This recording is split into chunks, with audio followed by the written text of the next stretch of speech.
Welcome to the House of Truth.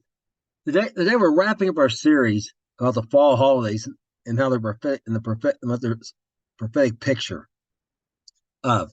And we're gonna we be, and just by means of a brief recap, we started with how Yom Teruah is the day of alarming, literally in Hebrew, called the Feast of Trumpets, is for those who are carrying out the Great Commission and watching and praying as Yeshua commanded. How it's the day of escape that how it's the day of escape for them when he returns after the gospel's been preached to every ethnic group. And the tribulation cannot begin until then. So that bookends one end of it. Then we look to the other end of the other end on the day of wrath, that last day of the tribulation, and how many of the events of the tribulation really are just are setting things up for this day, for the events for the day of wrath to occur.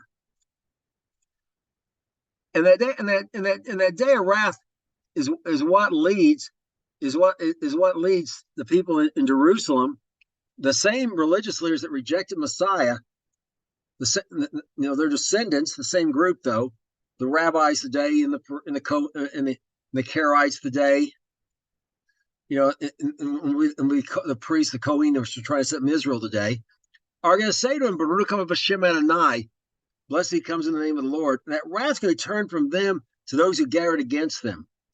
And it's just total, it's just completely one, it's the slaughter of Armageddon, not really the battle of it. It's just all totally one-sided. And what that wrath is going to be, that day of wrath is going to bring about the Day of Atonement for Israel. How the Day of Atonement, Yom Kippur, is a picture because the Messiah was crucified. His death, burial, and resurrection is pictured by the spring feast. But your atonement, mine individually, and Israel and everyone else's, and Israel's and nations, is not complete until we accept him as ruler over our life. We come to him in total surrender. And that's what Israel is going to do. And how all the Jews from everyone of the son of Abraham, Isaac, and Jacob from all over the world is going to be gathered not to Israel but to the wilderness. The rebels destroyed from among them, and the rest are going to accept. The rest are going to come into are going to accept Messiah. Are going to accept Messiah, and thus Israel, all of Israel is going to be saved, because in so doing they're going to accept. We talked about the renewed covenant. The renewed covenant is available to us today, as we've shown, but in the future, it's going to be offered to Israel, and really, it's accepted or be destroyed. I mean, honestly, that's basically that's what it's going to boil down to in the day to come. So all who rejected, who will not come into the bond of the covenant, we're told in Ezekiel 20, will be destroyed. But those who accepted are now going to be of the Spirit of God living in them, so they can keep the commandments that God gave to Moses. And keeping those commandments, we showed, is mandatory for the blessings that were promised Abraham, Isaac, and Jacob to come upon their descendants. We show this in the Torah, but now they're going to do it, and the Scripture just flat out tells us now all those promises can be fulfilled that were made to Abraham, Isaac, and Jacob concerning their descendants. Once they're keeping the commandments, they're going to be able to keep them, because the flaw was never the commandments, or even the covenant, which wasn't the commandments. It was an agreement to keep the commandments. It was the people. But the Spirit of God's going to be put in them, write those commandments, those same commandments in their hearts and minds, and they're going to be able to keep them. And that brings about the restoration of Israel. Now, once Israel's restored as a kingdom, and everything inside the promised land, all the rebels are destroyed, not just out there in the entire congregation of Israel, which is the descendants of Israel, and those who get circumcised become part of the household of Israel, just as Abraham was told, your whole household, but those bought with money, but not those who are just hirelings or whatever. Okay, All right, but that so the household of Israel, but also those who are not circumcised, as I've demonstrated before, were in the wilderness. There were those who weren't circumcised. But they're living in the promised land, make up the congregation of Israel. And so the whole congregation, so all those and all those people, all those ethnic groups are inside the territory promised to Abraham.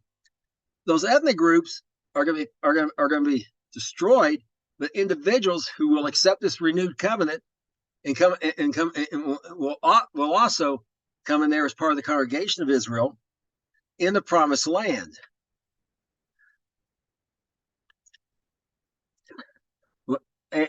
And that's going to make it possible then for the chosen people to do what they were chosen to do, which is to bring,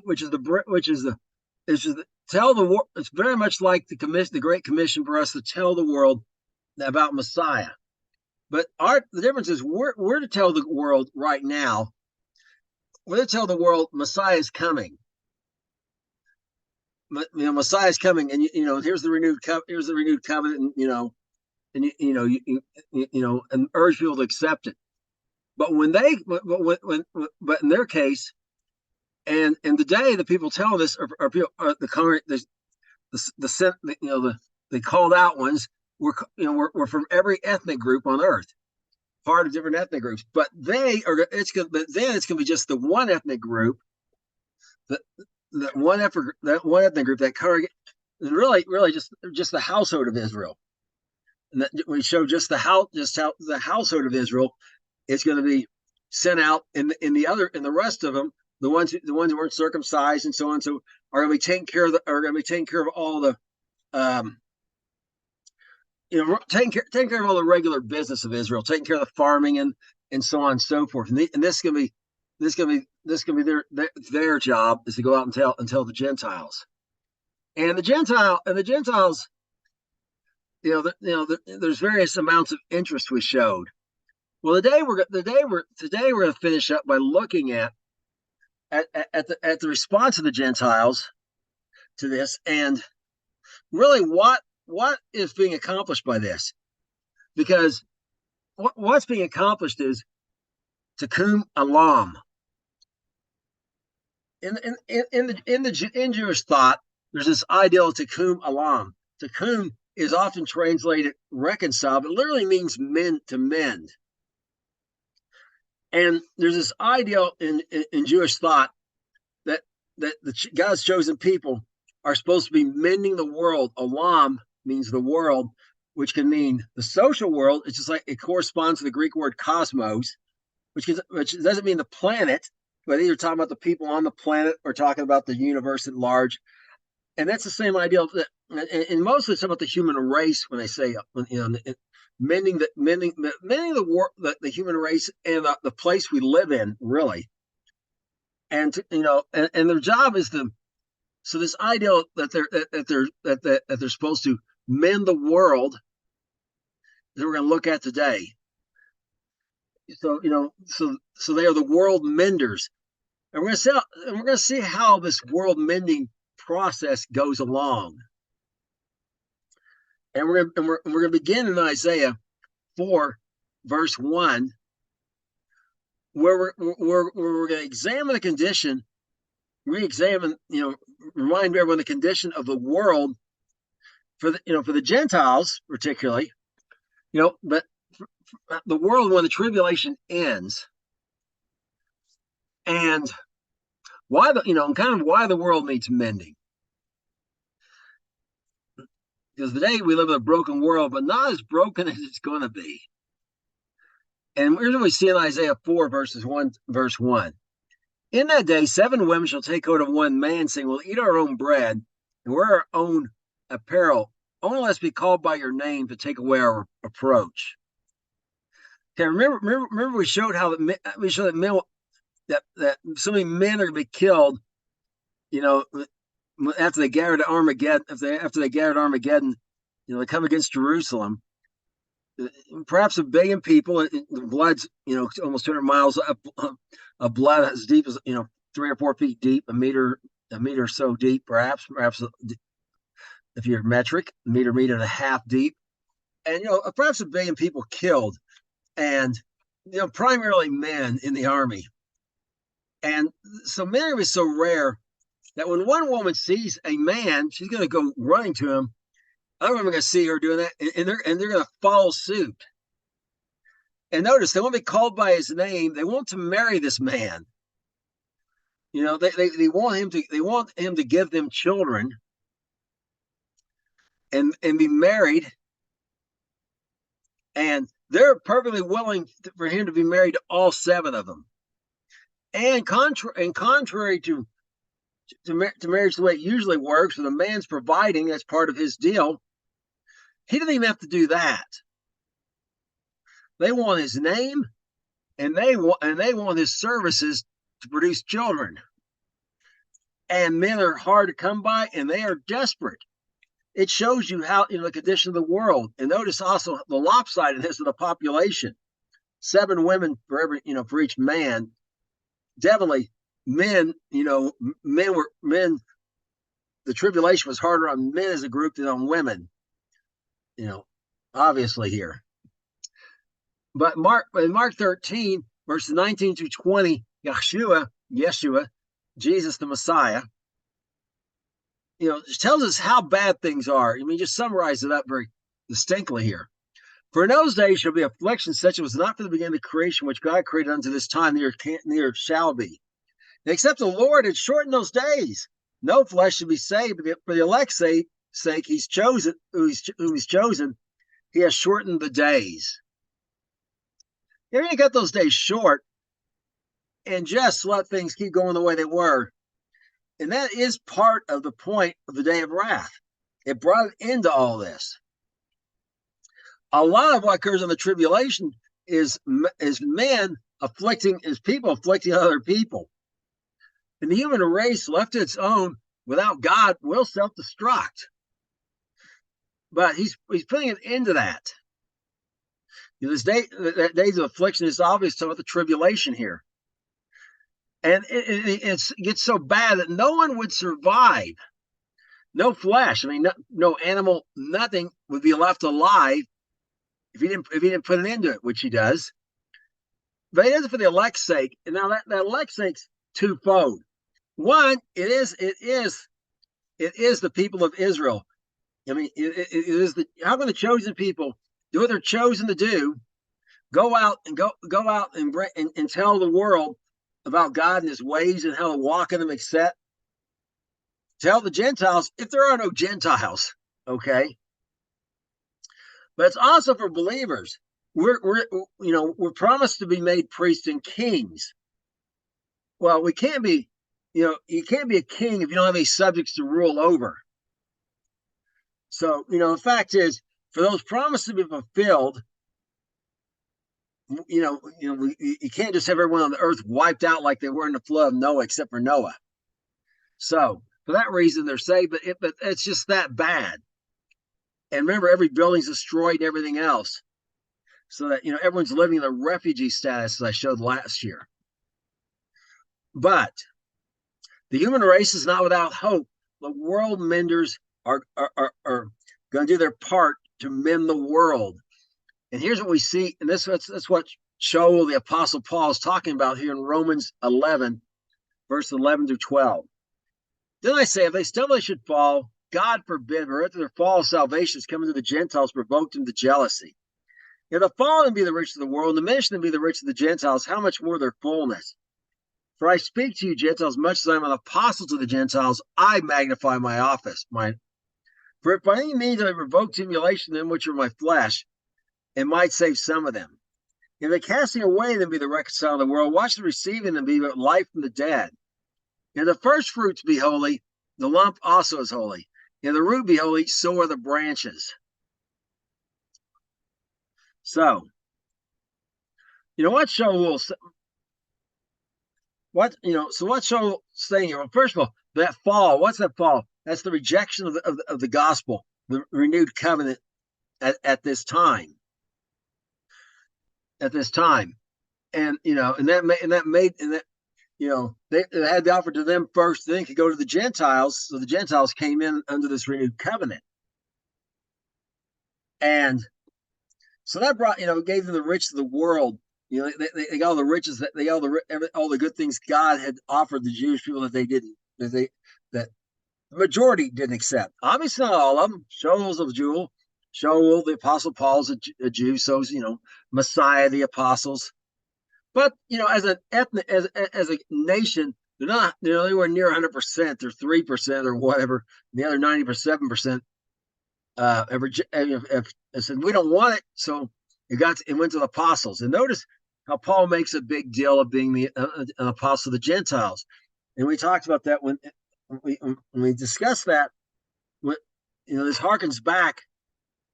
This harkens back to the chosen people being assigned a group and then boasting, about the results, of their efforts to bring that group into submission to Messiah and accepting the renewed covenant. And Paul himself's doing that here. Now, but so they're cast away because they reject the gospel. But when they're receiving them will be when again they all accept the gospel. All of Israel will be saved, we're told, because all are going to accept the gospel. Because those who don't accept the renewed covenant are going to be wiped off the face of the earth. Only ones left are the ones who did. And that's going to make them able to, the chosen people to do what they were chosen to do. And the result of that for the Gentiles is life from the dead. Gentiles were lost without hope at the end of the tribulation. They've never heard the gospel today. And Israel will be holy. So the first fruit's holy, so is the lump. The lump being Israel, the first fruits being those today who've accepted the gospel. The root, remember, believers are grafted into Israel. That root are those those among the sons of Abraham, Isaac, and Jacob who stayed true to God. They're down at the root. Some of the people on the peripheral, their descendants got broke off because they wouldn't believe, but the Gentiles replaced them. So we're holy. If you're a Gentile, we're holy because the people of Israel who never rejected God are holy, and in the future that'll be all of the people of Israel. Okay, so they're gonna mend the world by bringing life from the dead for the whole world, for the Gentiles.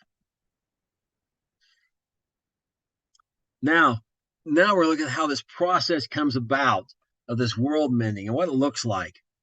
And we're going to begin here in Jeremiah 16, verses 18 through 20. And first I will recompense their iniquity and their sin double, because they have defiled my land. They have filled my inheritance, the carcasses of their detestable and abominable things. O Lord, my strength and my fortress, my refuge in the day of affliction. The Gentiles shall come to you from the ends of the earth and shall say, surely our fathers inherited lies, vanities, things wherein there is no profit. Shall man make gods in himself, and they are no gods? Therefore, behold, I will cause them to know my hand and my might, and they shall know that my name is the Lord. Okay, so this time about this repaying iniquity is first of all to Israel, that day of wrath, but also to these Gentiles who led them into this idolatry. When that wrath is flipped over to them, when Israel calls out to Messiah in repentance, okay. And they filled it with the carcass of pigs and other detestable things. They sacrificing pigs, dogs, even people. Now it's going to be filled with detestable things of human beings, and of course the stench will be terrible. And we read about how the birds will have to, birds will be sent in to eat them up, and they'll be burying the skeletons for years. So it's going to be terrible. So that's that's what that's a reference to there.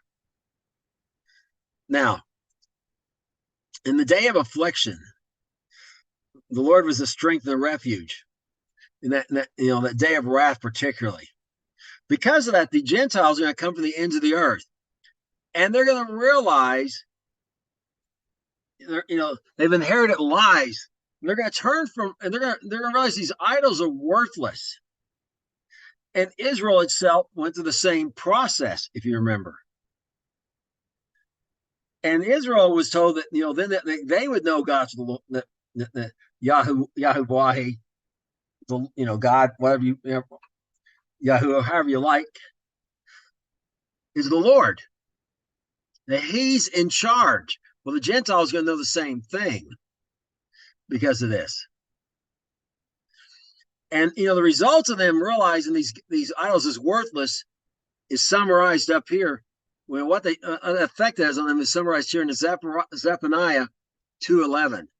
Lord will be terrible unto them, for he'll famish all the gods of the earth, and men will worship him, everyone from his place, even the isles of the heathen. Okay, famish. When you think about famishing someone, you start from the death, okay? All these gods, these idols, are going to be destroyed off the face of the earth. And they're going to be destroyed by the people who are worshiping them. Just as we saw in Israel, when they loathed themselves, they also loathed the things that led them into this sinning against God and got rid of them. Well, the Gentiles are going to go through the same process here. And those they're going to have a place. They're going to worship the Lord from where they live. They're going to have a place of worship, congregation. Not unlike we have today, we have congregations where you call them a church or a synagogue. Synagogue in Hebrew. Tulsa and Creek, which is the city's name, literally means gathering place. Okay, it's the same idea. They're going to be gathering together and worshiping God wherever they live, not trying to come to Jerusalem every week because that'd be impractical. So, but they're going to get rid of their idols, destroy them of their own hands, and turn and worship God instead. In the Malachi 1-11, we're given a little more insight into this. For the rise of the sun, even to the going down of the name, saying, my name shall be great among the Gentiles. In every place incense shall be offered to my name, and a pure offering. For my name shall be great among the heathen, says the Lord of hosts. Remember, anytime you see heathen, that or nations or Gentiles, is the same Hebrew word goy, and nations would be, ethnic groups would be probably the most. It's ethnos in Greek would be the most accurate, translation will be consistent, but Gentiles is fine. So his name's gonna be great among the Gentiles. We're here told twice. And notice they're gonna offer incense unto his name. Well, where in a pure offering? Where else are offerings made? In the temple. But they're not going to be doing them in the temple. They're going to be doing them every place, not just in the temple, not just in the holy place of the temple where it's at. They're going to be offering incense too. And remember, incense, we're told in Revelation, represent the way the prayers of the saints. So they're praying him and worshiping him everywhere, and even offering incense in a pure offering, perhaps some sort of offering on a stone made with a uncut, an uncut altar, perhaps. So, or perhaps it's the offering they're going to bring. We'll talk about it a little bit later, but they're going to give an offering either way. So the Gentiles are also going to turn from idols, just like Israel does, and go to worshiping God and God alone, just like Israel does. And this has a great effect on the world for them.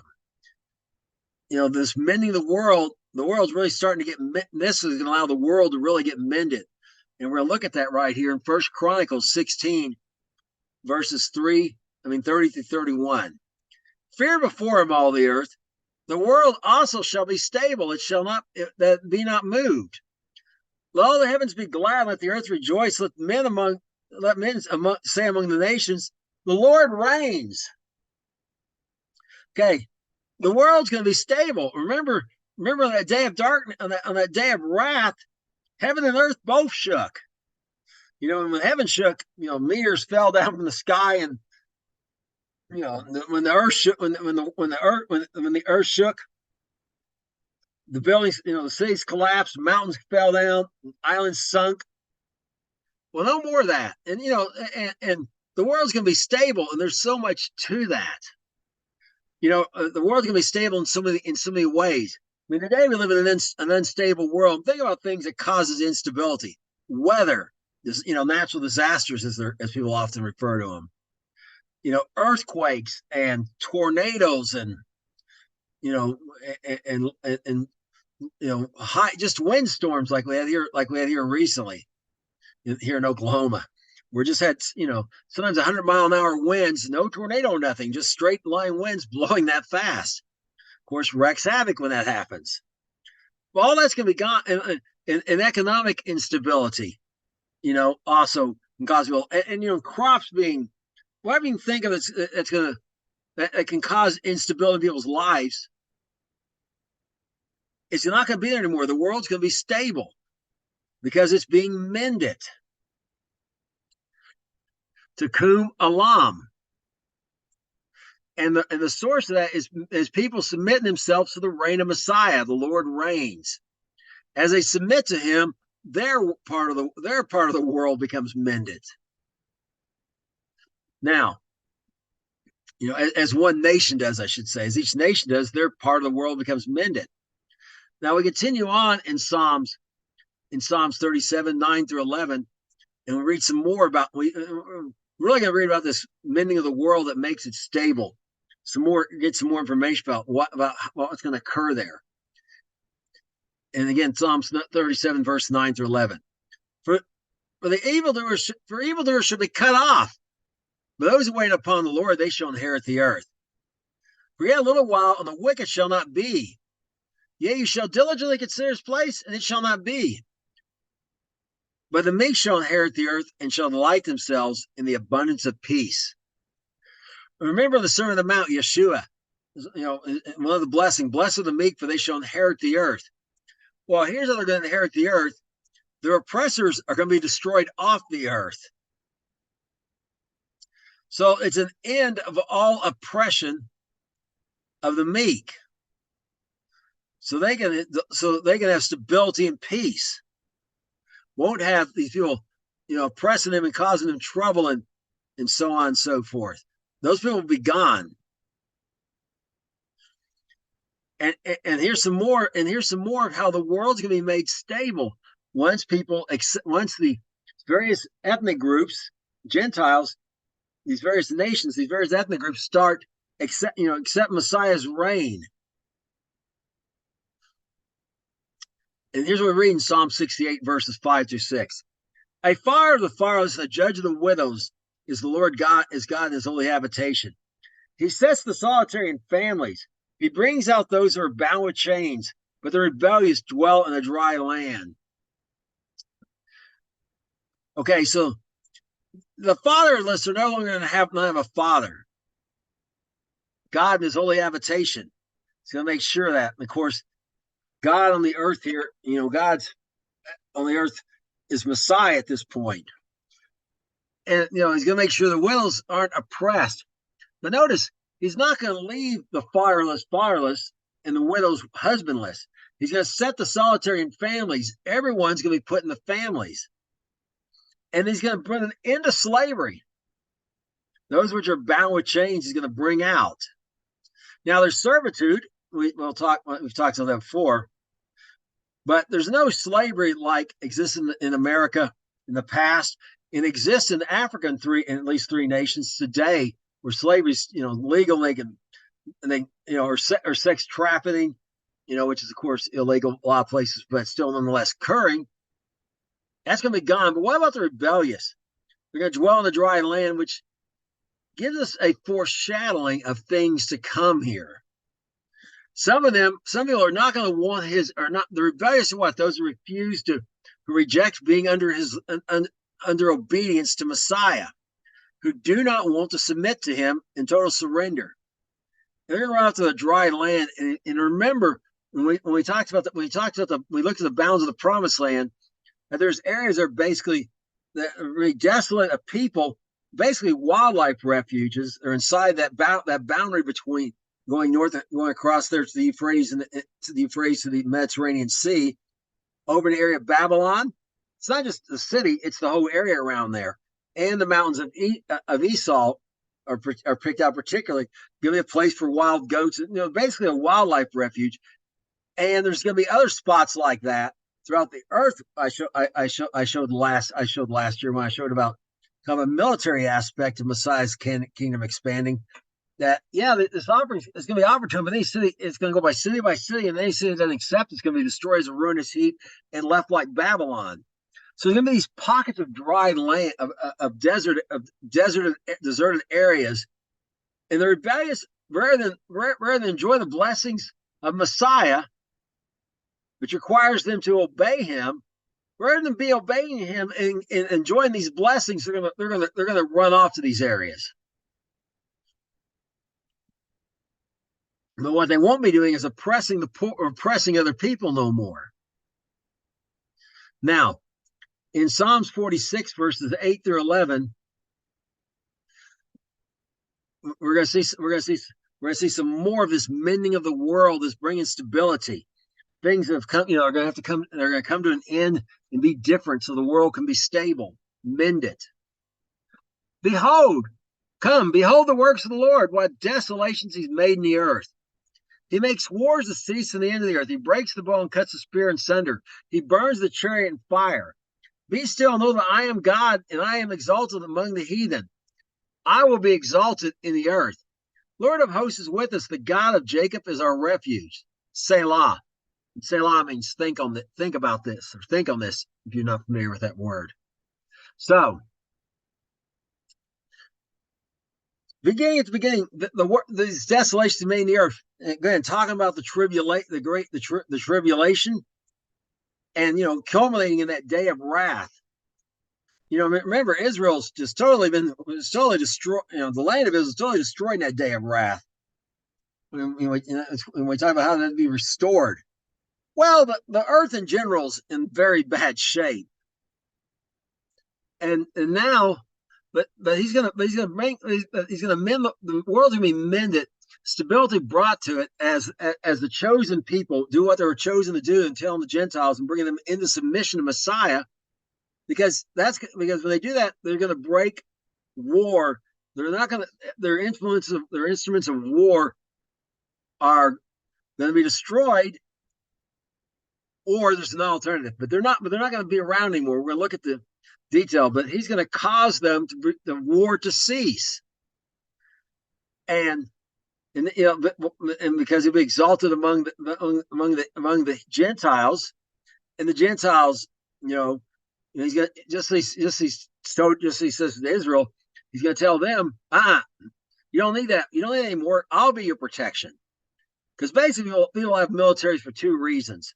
One, they got one to take stuff from other people. Two, they have a military to keep someone else's military from coming and taking their stuff. So but he's telling them, you don't need that Department of Defense anymore. I will defend you. You come to the covenant with me, I'll defend you. So they're gonna have this big peace dividend, and just get rid of those things. And in Micah 2 through 4, we get some more insight into this. In this, and many nations shall come and say, "Come, let's go up to the mountain of the Lord, to the house of the God of Jacob. He will teach us of his ways, and we'll walk in his paths. For the law shall go forth of Zion, and the word of the Lord from Jerusalem. He shall judge among many people, and rebuke strong nations afar off. They shall beat their swords into plowshares, and their spears into pruning hooks, and they shall lift the sword against the nation. Neither shall they learn war any more. But they shall every man sit under his vine, under his fig tree, and none shall make them afraid. For the mouth of the Lord of hosts has spoken it." And you're not familiar with the term of host. It means the army. Okay, that's host is King James for host is King James for army. So the Lord of armies. Okay, he has the armies of angels, and the armies of the saints, and so on and so forth. So he has the military might to back this up. Not that he needs anyone else, but he has it. So the nations are going to seek out the Lord, and one because they realize they've been worshiping these false gods. They're not helping them at all. They're starving out there in trivia, the post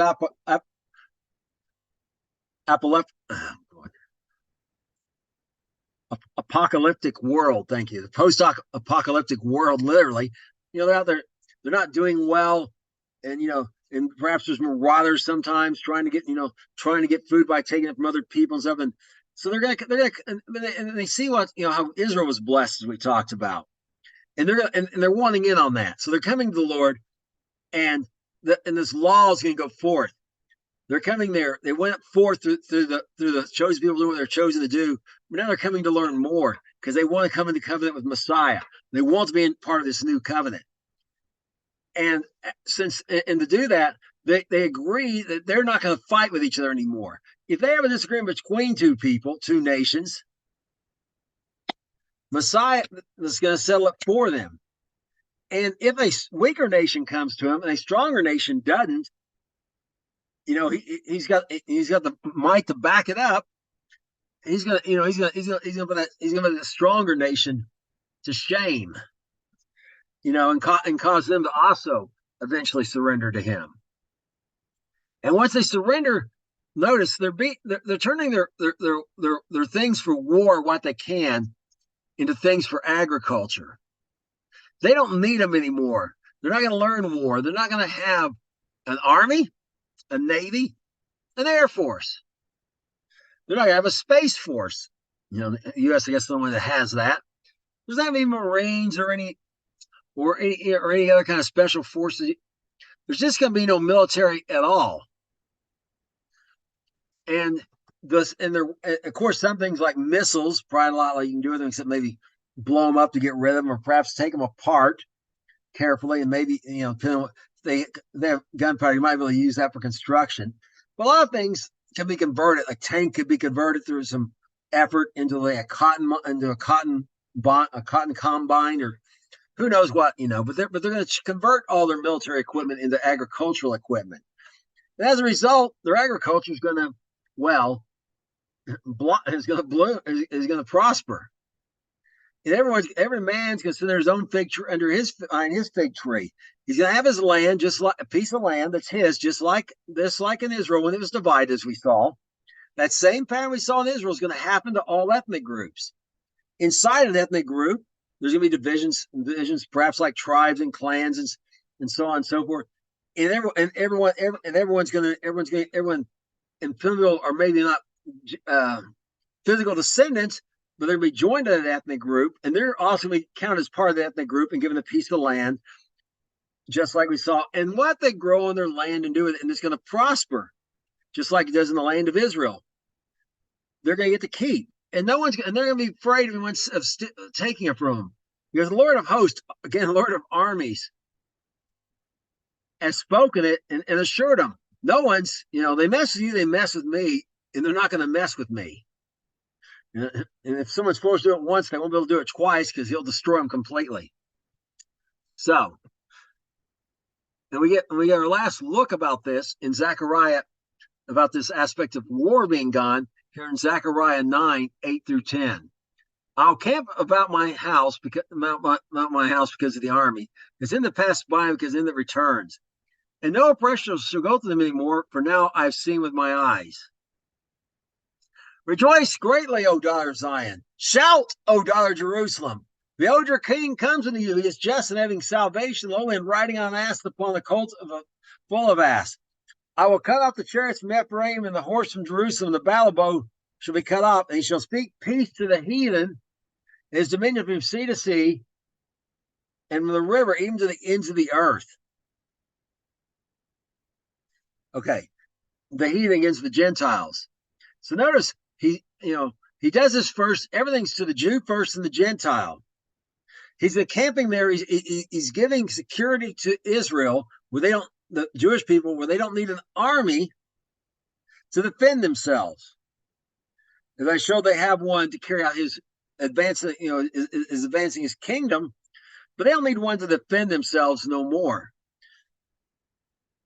So they're not going to have all this defensive stuff inside them anymore. And he's going to speak peaceably under the Gentiles, just like he spoke peaceably to Israel. We saw, he's going to offer them, like he did Israel, the renewed covenant. And those who reject it, just like Israel, are going to be destroyed ultimately. And this process is going to continue until he's covered the whole earth. The river there is the Euphrates River. So it's going to be from sea to sea. It's right into the Dead Sea. The boundary is going to be from Israel. And from the river Euphrates, another boundary of Israel. But it's going to go from there to the entire world. So the same process that in Israel that brought an end to all war inside the promised land is going to bring an end to all war throughout the entire earth, throughout the entire world. So the world will be mended, will be made stable, mended by the removal of all war and converting all that stuff to help with agriculture instead. Focusing that on agriculture instead of helping people find ways to feed people instead of ways to kill people. Now, we're going to continue on and look at some more of this stability that's coming from this mending of the world and these world menders. Messiah is the great world mender, but he's sending members of the people of Israel out in this process to help as well, as the chosen people are doing what they're chosen to do. In Ezekiel Psalms 67, verse 2 through 6 read the following: that your way may be known upon the earth, your saving health among all nations. Let the people praise you, O God. Let the people praise you. Let the nations be glad and sing for joy. You shall judge the people righteously and govern the nations upon the earth. Selah. Let the people praise you, O God. Let all the people praise you. Then shall the earth yield her increase, and God, even our God, shall bless us. So, now here in this passage, the people refers, of course, to the people of Israel. The congregation of Israel, circumcised and uncircumcised, living inside inside the promised land. But just he's going to praise them. Just he's going to praise them, so is the nations. He's going to govern the nations, and they're going to have the ultimate health care for this, saving health. And also, just as in the land of Israel, remember, was turned into was desolate, totally destroyed on the day of wrath, and some of it never produced anything anyway. And the whole thing becomes like the Garden of Eden, except for those places of given over to perpetual desolation I talked about earlier. Well, something's going to happen throughout the whole earth. So you have health and food security everywhere. And this is expounded upon some more in Isaiah 65, 35, 2 through 7. It shall come abundantly, and rejoice even for the joy and sing, and the glory of Lebanon shall be given to the excellency of Carmel and Sharon. They shall see the glory of the Lord and the excellency of our God. Strengthen you the weak hands, and confirm the feeble knees. Say to them of a fearful heart, be strong, fear not. Behold, your God will come with a vengeance, even God with a recompense. He will come and save you. Then the eyes of the blind will be opened, the deaf and the ears shall be unstopped, and the lame man shall leap as a hart, and the tongue of the dumb shall sing. For in the wilderness shall waters break out, and streams in the desert. And the parched ground shall become a pool, and the thirsty land springs of pool. And the habitation of dragons where each lay shall be grass with reeds and rushes. Okay. Dragons, don't get hung up on that. It's King James word for lizards, generally. Some context, the Hebrew word it's under could mean jackals, but often it means lizards. So but the ideal either way, it's kind of a dry area it's a kind of a dry area. It doesn't support a lot of the only things it can get by without water for a while, can live there, that kind of thing. So, but that's going to all be gone.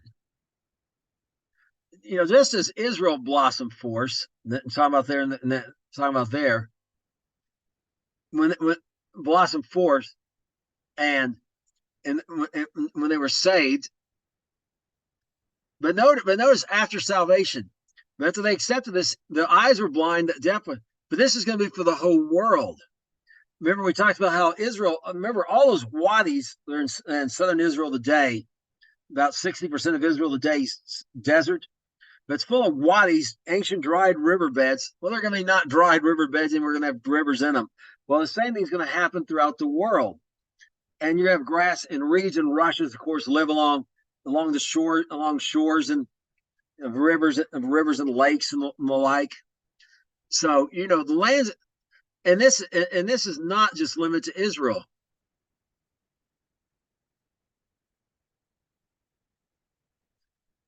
So this saving health is going to make the land fertile and everything, but it's also every physical disability is going to be gone. Okay, going to be healed. And part of how that's going to happen, how that happens, is shown to us here in Ezekiel 47, verse 12. And by the river, upon the bank thereof, on this side and that, shall grow trees for meat, whose leaves shall not fade, and shall neither the fruit thereof be consumed. It shall bring forth new fruit according to his months, because their waters they have issued out of the sanctuary. And the fruit there shall be for meat, and the leaf there for medicine. They're for medicine. Okay, when you see meat again, the King James, it's just English language has changed. It's just food. Okay, for food. And now this fruit, this tree is similar to what we see on another river, the river of life. And remember, this river, everything is dead that comes into it comes back to life. And it's full. It comes out of the throne, and part goes and it splits just like the river in the Garden of Eden splits in other rivers. One goes out to the Mediterranean Sea, one goes to the Dead Sea, and causes the Dead Sea to come to life. We talked about all along that is these trees growing, and these nations can come to Israel, bring all their sick people, and do whatever they do with these leaves for medicine. It's not really told here. Perhaps they smell them, perhaps they eat them, perhaps they make a tea out of them and drink it. But whatever it is, it will cure every illness.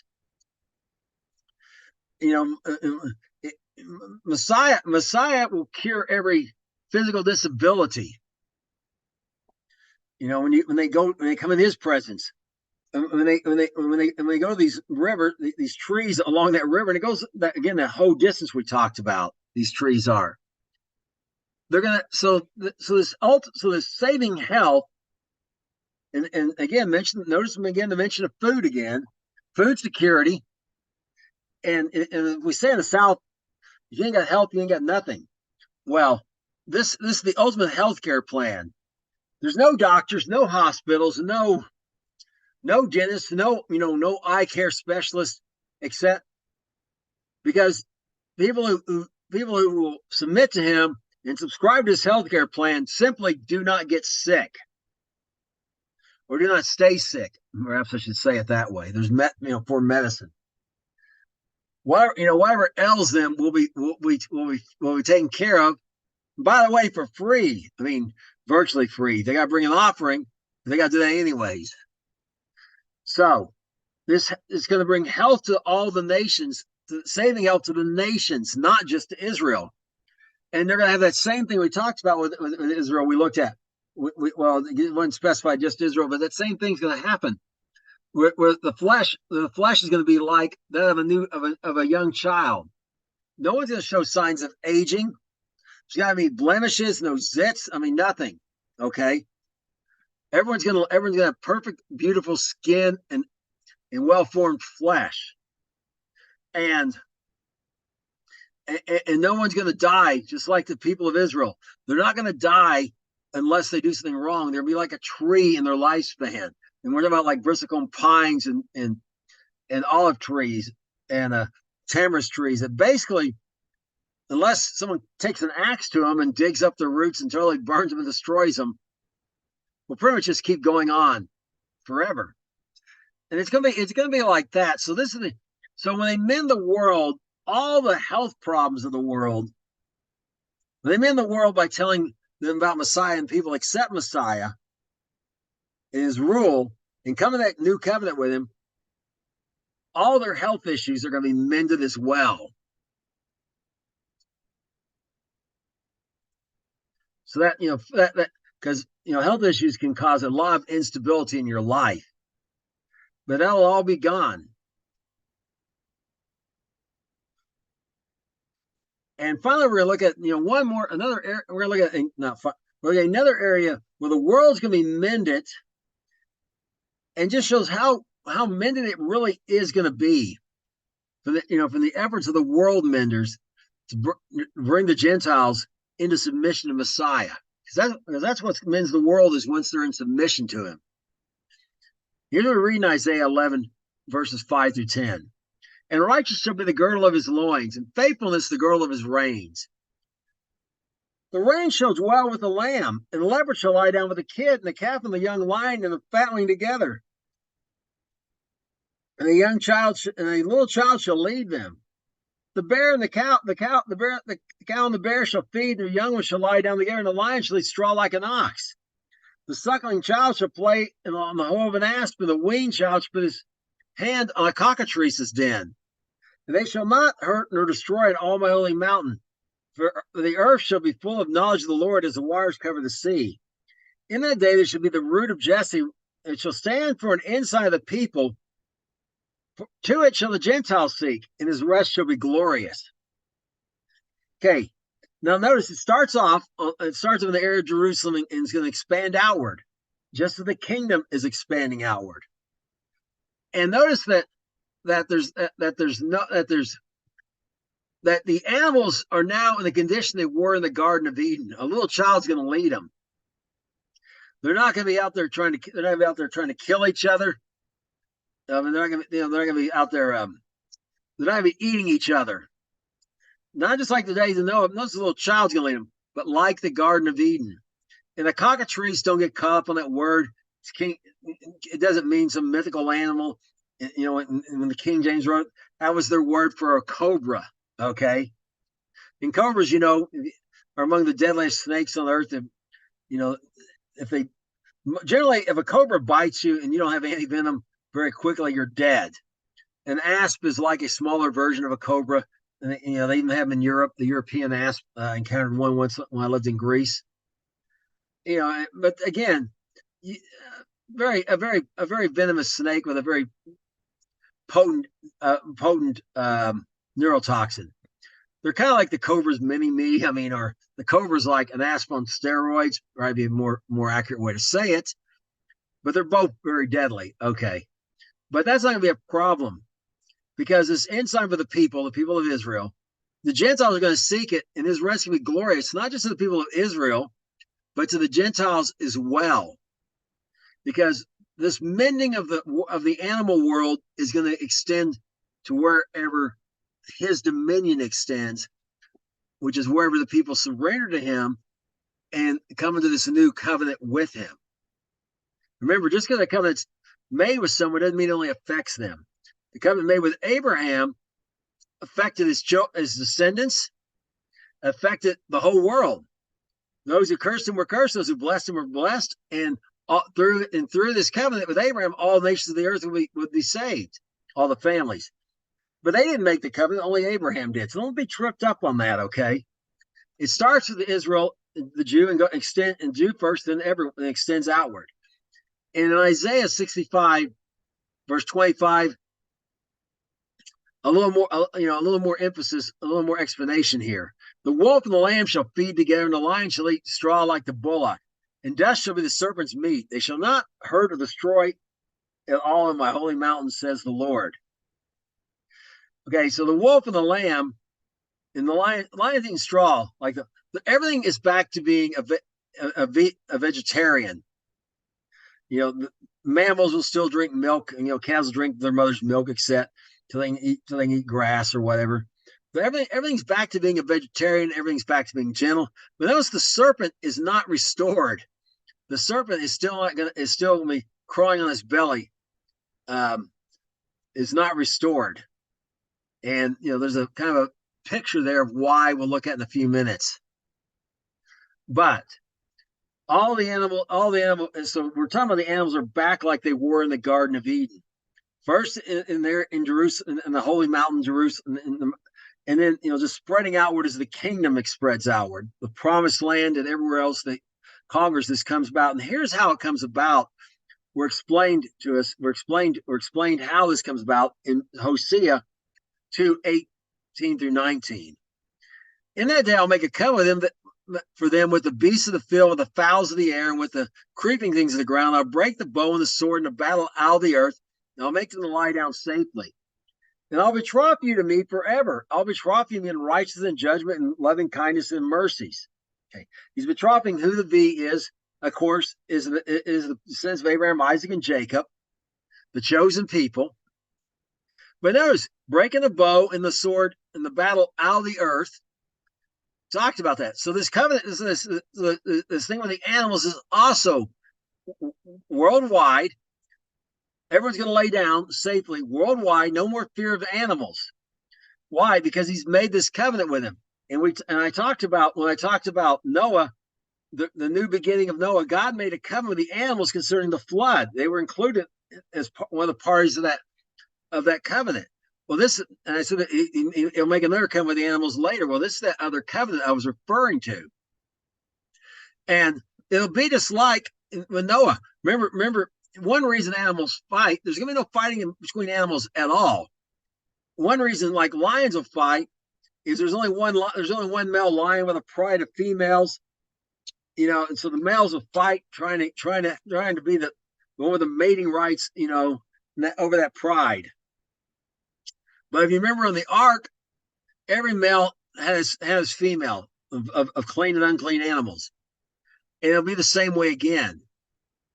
That, this thing of polygamy, if you will, among animals is part of a broken world. But that will be mended. Takum alam, mending the world.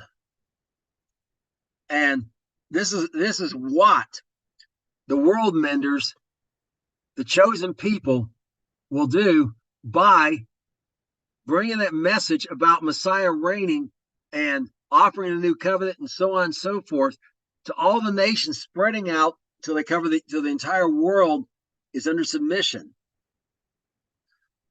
And that's what Shaul addresses here. But we're going to find there's a problem still. Because, just think about what we've covered. The whole world in a lot of ways is mended. There's no more. It's a world without war, without crime, without anyone being hungry, without anyone being thirsty, without being. It's unimaginable to us. There's no death unless you rebel against the rule of Messiah. What we read about the people that aren't going to be able to do things that are worthy of death, and it kind of and it fall on the generation that follow them instead. It's going to fall on them. But remember, there's some of those rebellious people out there in the fringes still. Remember, we talked about, and never that there's still some problems. The world's mended as far as the world menders can do, as far as Messiah can do at this point. But there's still a little work to be done, and that's what is getting addressed here in part in 1 Corinthians 15, verse 24 through 26. And when the end comes, then comes the end, when he has delivered up the kingdom of God, even the Father, when he's put down all rule, authority, and power. For he must reign till he puts all his enemies under his feet. The last of it shall be destroyed is death. Okay, and right there's telling us about it. Death is still in the world. People can still rebel against him, can still die. There's still those rebel people out there in those areas, and those areas are what? Those areas are areas of death, if you will. Everything else is growing green like the Garden of Eden, except these areas out there. And remember, Satan has the power of death. Death is associated with Satan, just like the serpent we read about a moment ago. And yes, all the enemies have been put under his feet, but death's not gone. Satan, well, look at him in a moment here. But even though the world's been mended greatly, sin and Satan and death have left their mark. There's all those barren places we talked about. So the world's mended as far as it can be, but it's not. But there's still places that are not mended altogether. It's not that they're still unmended. And the reason is because death still exists in the world, and sin. And well, we're going to look at Satan right now. In Revelation 20, verses 2 through 6. And we're talking about Michael here, which is he. Michael, the archangel. And he laid hold on the dragon and that old serpent, which the devil and Satan, and bound him 1,000 years. And cast him into the bottomless pit and shut him up and set a seal upon him. They should deceive the nations no more, till 1,000 years should be fulfilled. And after that, they must be loosed a little season. And I saw the thrones, and it sat upon them, and judgment was given to them. And I saw the souls that were beheaded for the witness of Jesus, for the word of God, should not worship the beast, near his image, neither receive his mark on their foreheads or in their hands. And they lived and reigned with Christ 1,000 years. And the rest of the dead lived not again 1,000 till 1,000 years were finished. This is the first resurrection. Blessed and holy is he that has part in the first resurrection. The second death has no power, but they shall be priests of Christ. God and Christ shall reign with him 1,000 years. Okay, so Satan is thrown into the abyss, which is not necessarily a place of torment, but it is a place of confinement. And he's thrown into this. He's thrown in there, and kept from being able to deceive anyone during this whole time Messiah is operating. So people are like they were in the Garden of Eden before Satan Satan showed up through the serpent. They're in many ways untested. Okay. And the first resurrection is this group of tribulation saints are the end of the first resurrection, because it only speaks of two resurrections. If you go down there, the second one is the second death, and that's whoever's not part of the first resurrection. Messiah himself begins the first resurrection. It's a process, 7 steps to it. And the last one is the resurrected, is the saints that are martyred during the tribulation who are resurrected. Okay, so just don't get too tripped up on that. But the point is during this 1,000 years, Hashatan's just not on the earth. Satan is being bound up. So men are still rebelling, even without the influence of the devil. Small groups of them are. But the majority have accepted Messiah and are submitted to him. But are they really doing it willingly? Again, they haven't been tested. Well, that's where Satan Hashatan comes in Revelation 7:10 through in Revelation 20. I'm sorry, continue on Revelation 20 verse 7 through 10. When 1,000 years are expired, Satan shall be loosed of his prison, shall go out to deceive the nations which are in the 4 quarters of the earth, Gog and Magog, together in the garret of battle, the number of whom is the sand of the sea. And they went up on the breadth of the earth and encompassed the camp of the saints about in the beloved city, and fire came down from God out of heaven and devoured them. And the devil deceived him, was cast in the lake of fire and brimstone, where the beast and the false prophet are, and shall be tormented day and night forever and ever. Okay, so notice, just as he deceived Eve, he's going to go out there and deceive. And notice how many deceives. the majority of them are deceived as the seeds of the sand. Yeah, here's the thing that they want the benefits of living in. They want the benefits the Messiah offered. This mended world, this world without crime, without this world without crime, without war, without famine, without drought, without sickness, without aging. This world of Garden Eden like conditions. Or any animal you saw, you just come up and start, they kind of pet it and play with it and whatever, huh? And but they didn't really want a world without sin. They really didn't like not being able to sin, do what was contrary to God's law. They want the results of living in a world where that law was the law of the world. But they didn't want the law itself. It's not unlike, in some ways, say America. People immigrate here to get the benefits, and they don't want to live under the laws that made those benefits possible. They start trying to change the laws and thinking somehow the benefits will continue. And, Hashatan deceives them, and, we can kind of get a picture from the Garden of Eden. He undoubtedly tells them, hey, you guys don't need Messiah telling you what to do. You can get these benefits yourselves just by, by not fighting with each other, except, and whatever else he may tell them. But he deceives them.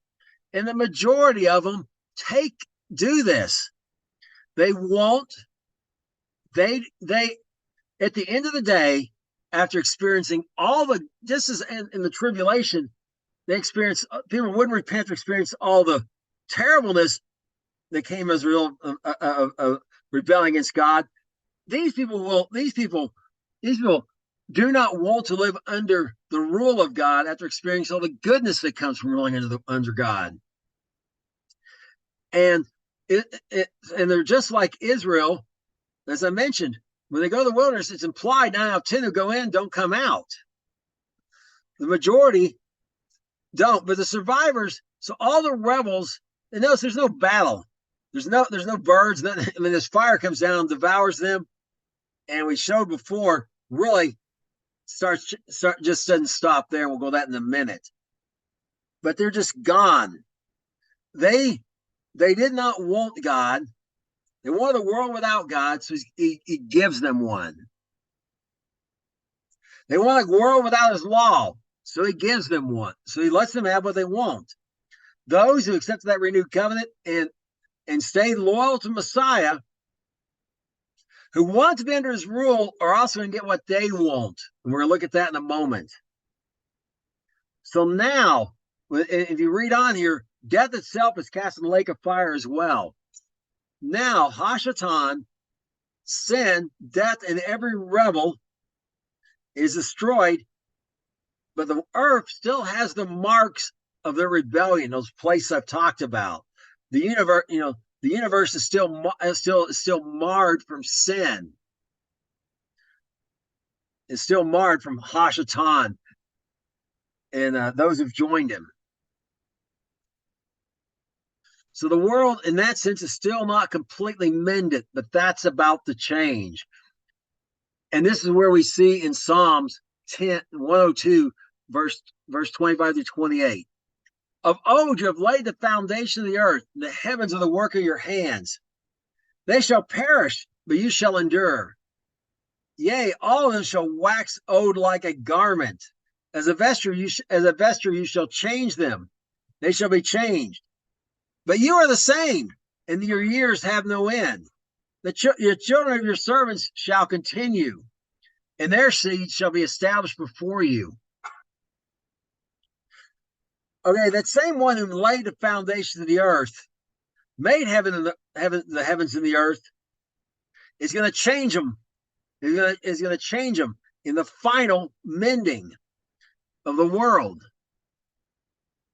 He's never changed. And notice this: the children of his servants are going to continue. Remember, we just saw how there's natural people in that they're being ruled over during the reign of Messiah, along with those in resurrected bodies. Remember those 7 women seeking a man. Give us children and give us your name. Huh?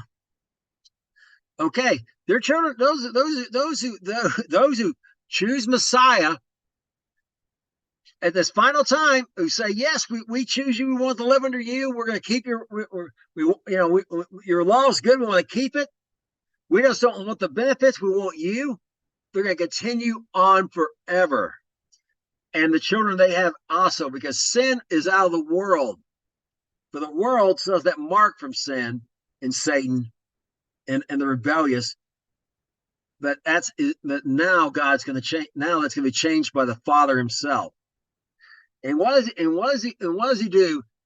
And how does he do this? What does he do about this? We see some more about this in Isaiah 65, 14 through 17. Behold, my servant shall sing for joy of heart, but you shall cry for sorrow of heart, and shall howl for vexation of spirit. And you shall leave your name a curse unto my children. For the Lord shall slay you and call servants by another name.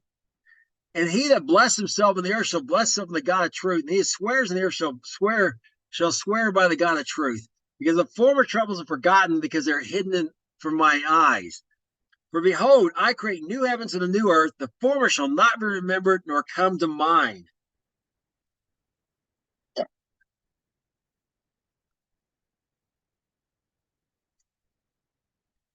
Okay. Now, shall leave your name a church. Who's he talking about? Those of the sons of Abraham, Isaac, and Jacob who rejected him, who did not walk in his ways. They did not do it. They did not do it in the original covenant. They did not do it in the renewed covenant.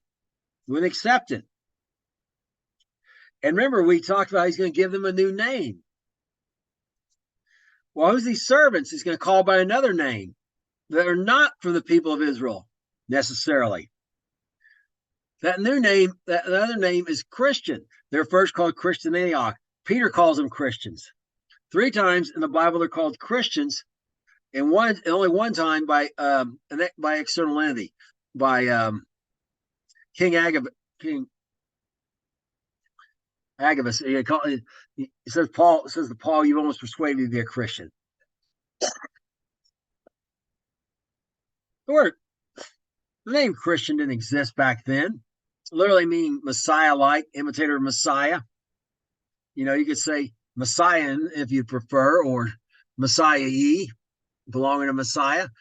Mashiach-y, I guess that would be more accurate in Hebrew. But that name didn't exist at this time when Isaiah wrote this.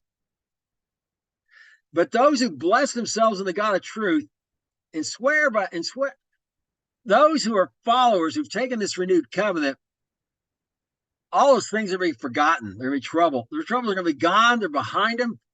And notice the former are not even remembered or come to mind. They're not going to remember these things at all. I mean, the day you talk to, in America or in Israel or Germany, if there's, anywhere in Europe, you mention the Jewish people, the name Hitler, and there's anger and there's, disgust and, whatever else, huh? And, because I remember that.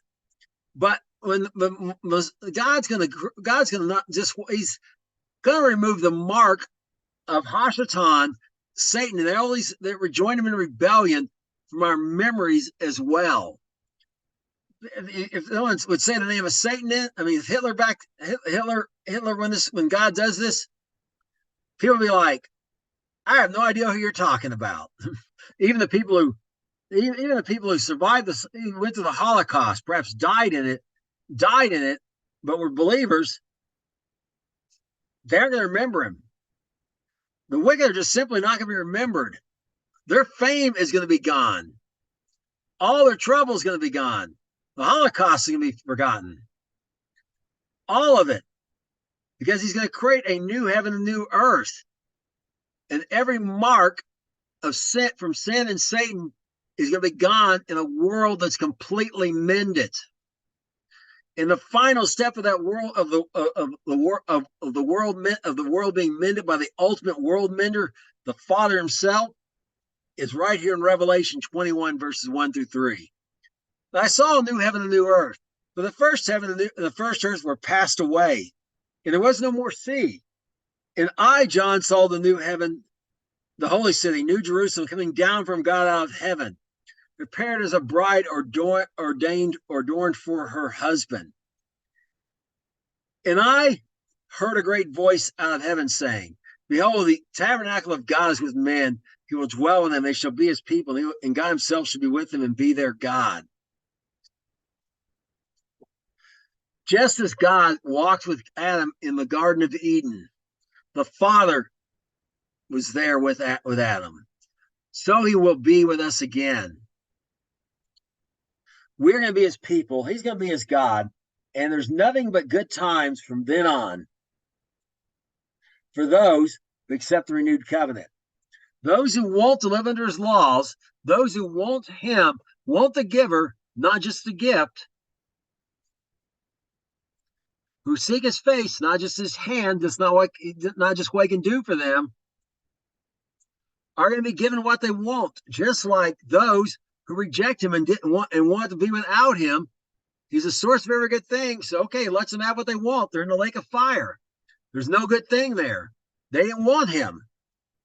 They only want what He could give them, but they didn't want Him. They're gonna get a world. They're gonna get an eternity without Him. But those who accepted this renewed covenant are going to be with Him in a world that's truly mended. The job of world mending that began with the chosen people, began with the chosen people through Messiah, the Father will complete. And there will be no more world mending needed. No more mending of the world, no more tikkun olam. That's all I have for this week. Until next week, shalom.